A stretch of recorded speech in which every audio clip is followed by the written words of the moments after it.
Hi, my name is Autif Kamal.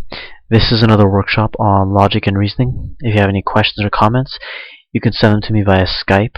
My Skype username is autif.kamal, or you can send them to me via email. My email address is projectoptimization@gmail.com.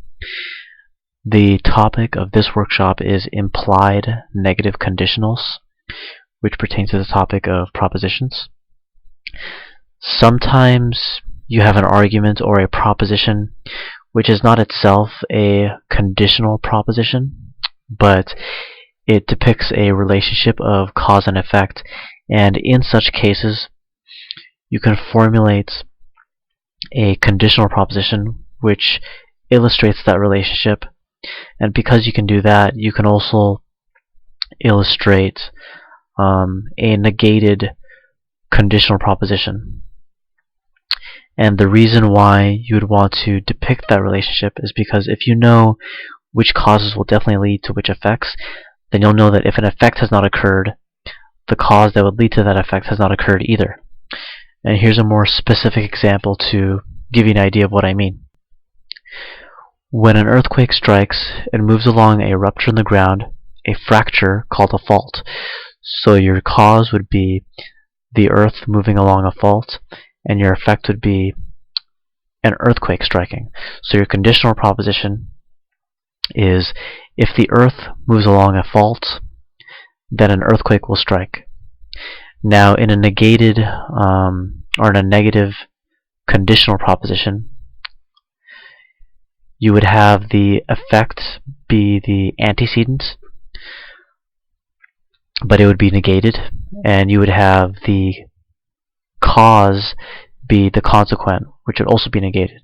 So then you'd get, if an earthquake has not struck, the earth has not moved along a fault.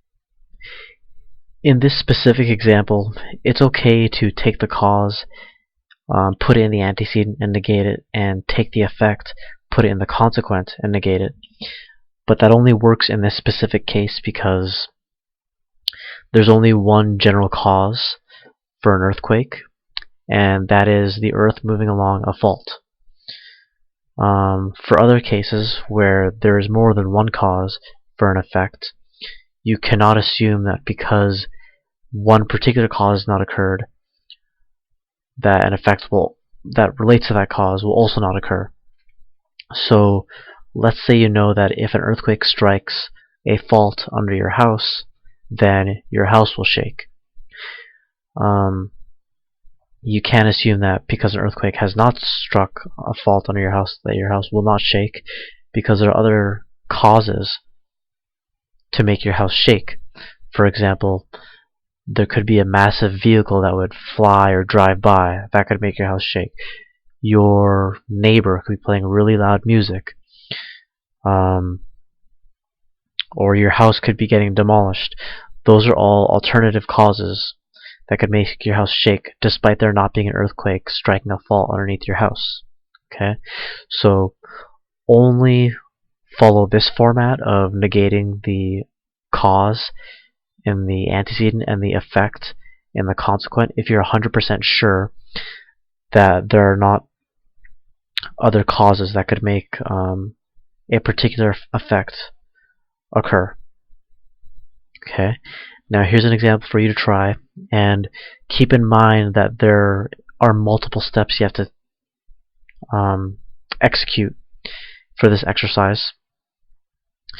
You need to first identify what is the cause, what is the effect.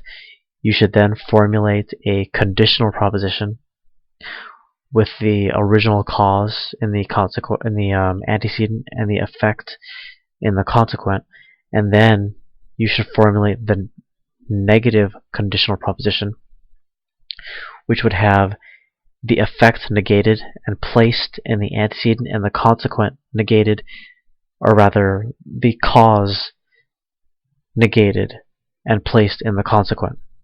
Okay, so having said all that, I'll give you a moment to formulate the negative conditional proposition.